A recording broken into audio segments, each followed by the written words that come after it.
एक बार बृहस्पति जी और ब्रह्मा जी के बीच संवाद हो रहा था। इस दौरान बृहस्पति जी ने ब्रह्मा जी से नवरात्रि व्रत के महत्व और फल के बारे में पूछा। इसके जवाब में ब्रह्मा जी ने बताया, प्राचीन काल में मनोहर नगर में पिठत नाम का एक अनाथ ब्राह्मण रहता था। पिठत माँ दुर्गा का सच्चा भक्त था। उसके घर सुमति नाम की कन्या ने जन्म लिया था। पिठत हर दिन माँ दुर्गा की पूजा करके हवन किया करता था। इस दौरान उसकी बेटी उपस्थित रहती थी।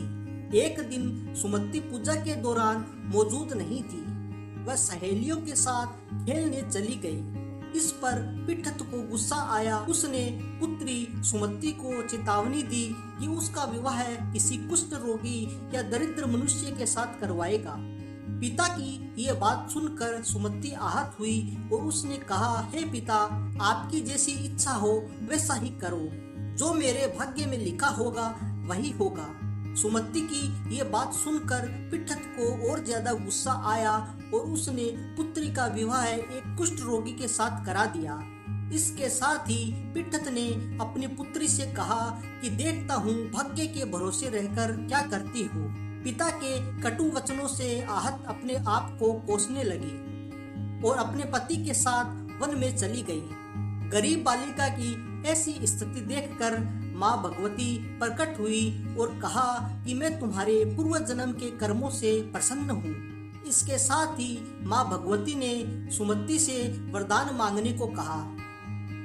इस पर सुमति ने माँ भगवती से पूछा कि आप कौन हैं? जवाब में माँ भगवती ने कहा, मैं एक आदि शक्ति हूँ। आज तुम्हें तुम्हारे पूर्व जन्म का वृतांत सुनाती हूँ। माँ भगवती ने बताया कि पूर्व जन्म में सुमति निषाद की स्त्री और पतिव्रता थी। एक दिन तुम्हारा पति चोरी की वजह से पकड़ा गया। इसके बाद सिपाहियों ने तुम दोनों पति पत्नी को जेल खाने में कैद कर दिया।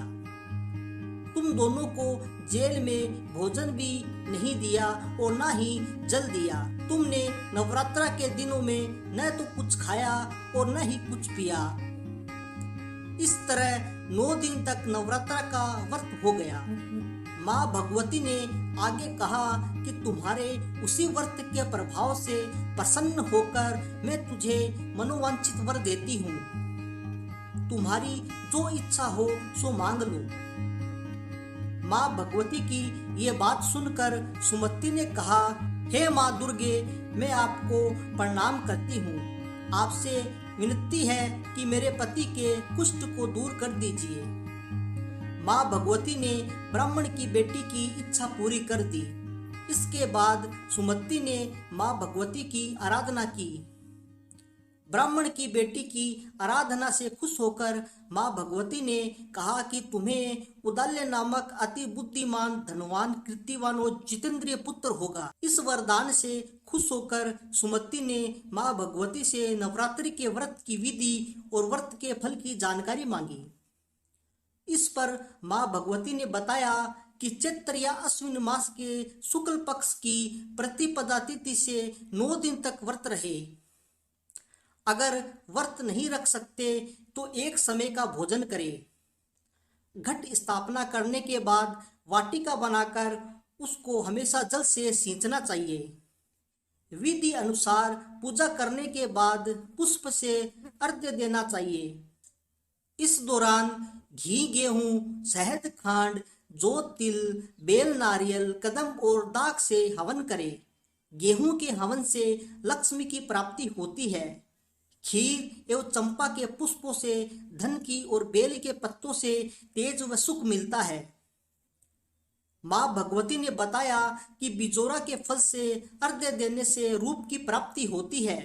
जायफल से अर्घ्य देने पर कीर्ति और जो इंसान आंवले से अर्घ्य देता है उसे सुख की प्राप्ति होती है। इसी तरह केले से अर्घ्य देने वाले को आभूषणों की प्राप्ति होती है। इस विधि विधान से होम कर यज्ञ की सिद्धि के लिए आचार्य को दक्षिणा दे। माँ भगवती ने बताया कि इन 9 दिनों में जो कुछ दान आदि दिया जाता है उसका करोड़ों गुना फल मिलता है।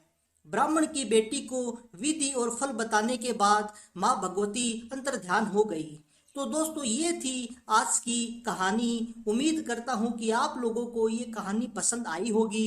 अगर आप लोगों को ये कहानी पसंद आई है तो हमारे चैनल के साथ जरूर जुड़िएगा दोस्तों।